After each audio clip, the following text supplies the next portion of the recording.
सभी लोगों को नमस्कार। ये यूनिट 2 का थर्ड वीडियो है। फंक्शन में एक छोटी सी टॉपिक बची हुई है, ग्रोथ ऑफ फंक्शन, उसको भी कवर कर देता हूँ। तो growth of function basically refer करता है कि फंक्शन कैसे इंक्रीज करता है, फंक्शन का आउटपुट कैसे इंक्रीज करता है और इंक्रीजिंग द इट्स इनपुट। तो ये डिपेंड करता है कि फंक्शन कैसा है।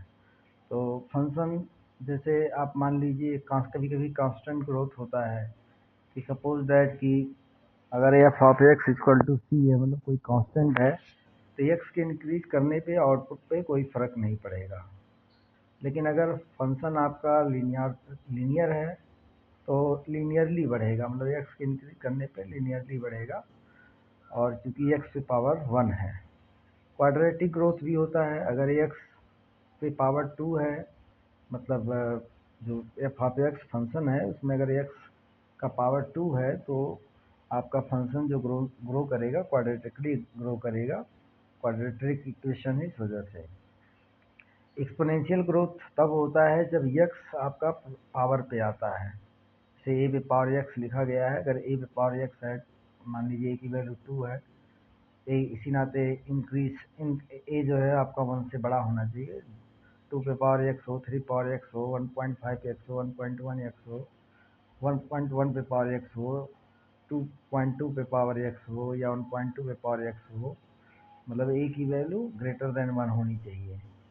पॉलिनॉमियल ग्रोथ होता है जब आपका फंक्शन पॉलिनॉमियल हो, और लॉगरिथमिक ग्रोथ तब होता है जब फंक्शन आपका लॉगरिथमिक हो। तो यहाँ पे ग्रोथ रेट जो ग्रोथ की रेट को डिनोट करने के लिए आपके पास बिग ओ नोटेशन यहाँ पे दिखाया गया है। वैसे डेटा स्ट्रक्चर में आपने पढ़ा होगा big O notation, omega notation, theta notation, उसी से संबंधित ही है।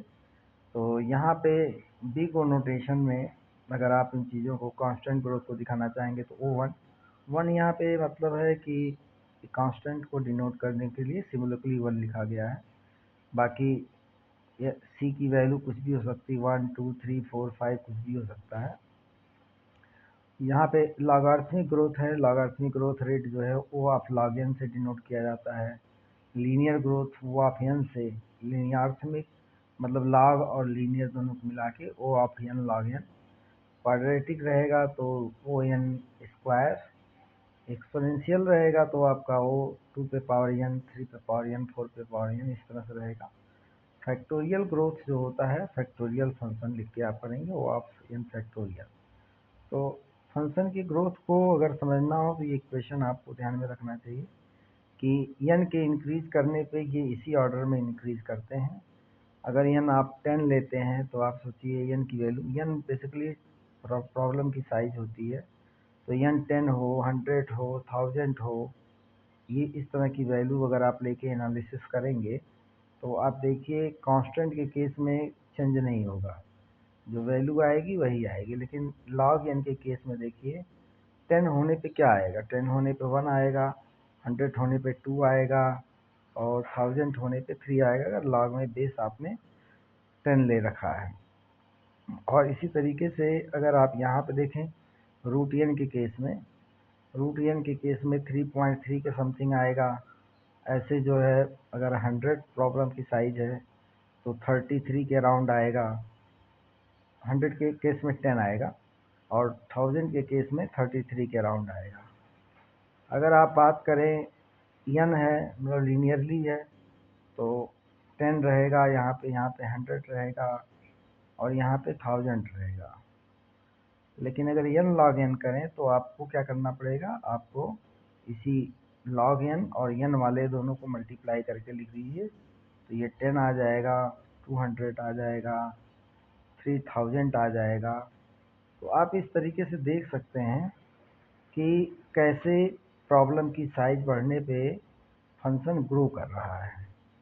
अब ये जो फंक्शन आप यूज़ कर रहे हैं ये बेसिकली कॉम्प्लेक्सिटी वगैरह कैलकुलेट करने में यूज़ होता है किसी भी एल्गोरिदम का।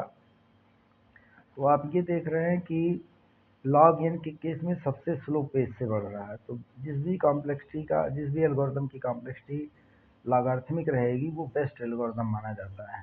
बाकी सबके केस में इंक्रीज कर रहा है। और एन स्क्वायर के केस में तो देखिए 10 पे ही 100 हो जाएगा। और 100 के केस में 10,000 हो जाएगा। और जो है 1000 लेंगे अगर प्रॉबेबल साइज तो 1000 मतलब का स्क्वायर यानी कि 10⁶ आ जाएगा।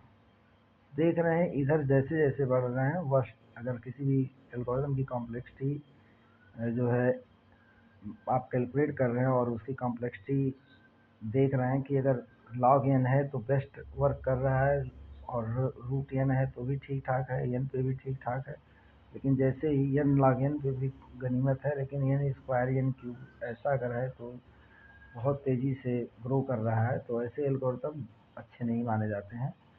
तो बिग ओ नोटेशन और big gamma, big O notation, big omega notation, big theta notation, ये सब हम ग्रोथ रेट को डिनोट करने के लिए यूज़ करते हैं। बिग ओ नोटेशन जो होता है आपका वो अपर बाउंड को डिनोट करने के काम में आता है, और बिग ओमेगा जो नोटेशन होता है वो आपका लोअर बाउंड को करने के काम आता है, और बिग थीटा नोटेशन जो होता है वो आपका टाइट बॉन्ड को डिनोट करने के काम आता है। अगर जो आप लोग एवरेज केस, बेस्ट केस और वर्स्ट केस की बात करते हैं, वो तीनों नोटेशन से तीनों को डिनोट किया जा सकता है। मतलब बिग ओ नोटेशन से ही आप बेस्ट और वर्स्ट और टाइट तीनों, बेस्ट वर्स्ट और एवरेज तीनों डिनोट कर सकते हैं। इसी तरह से बिग ओमेगा से भी आप बेस्ट वर्स्ट और एवरेज डिनोट कर सकते हैं। बिग थीटा से भी आप एवरेज बेस्ट और वर्स्ट तीनों डिनोट कर सकते हैं। यहाँ पे मैंने एक छोटा सा एग्जांपल लिया है जो कि आप देखिए, जैसे कि अगर आप बिग ओ नोटेशन है तो बिग ओ नोटेशन डिटरमाइन करने के लिए इस तरह का आपको कंडीशन फॉलो करना पड़ता है। यहाँ पे मान लीजिए किसी भी फंक्शन का, किसी भी एल्गोरिथम का कॉम्प्लेक्सिटी, अगर आपने कॉम्प्लेक्सिटी के लिए फंक्शन जो कैलकुलेट किया एफ एन कैलकुलेट किया है, तो एफ एन की कुछ वैल्यू आई होगी, और उस सिचुएशन में जो बिग ओ नोटेशन में कॉम्प्लेक्सिटी होगी वो आप जी एन होगा। तो जी एन का सिलेक्शन कैसे होता है उसके बारे में यहाँ बताया गया है। अगर एफ एन आपने कोई कैलकुलेट किया किसी भी फंक्शन, किसी भी एल्गोरिथम के लिए, तो इस कंडीशन को वो मेट करना चाहिए जी एन के सिलेक्शन के दौरान। जी एन मतलब आपका वो भी एक फंक्शन ही होगा, और लेकिन मेन चीज़ सी और एन जीरो की बात हो रही है। तो सी एन जीरो कोई ही पॉजिटिव कांस्टेंट होता है जो कि आपका एन जीरो से बड़ा होना चाहिए, ऐसा यहाँ पे शर्त लिखा गया है। अब जैसे ये एग्जांपल है, अगर आपका 2n F N equal to, मान लीजिए आपने कैलकुलेट किया 2n+3 आया, तो कैसे जी एन को सेलेक्ट करेंगे? तो 2n+3 जो आपका है वो लेस देन इक्वल टू होना चाहिए जी एन से। तो जी एन आप यहाँ पे देखिए लिखा गया, और विथ सी वैल्यू के साथ में।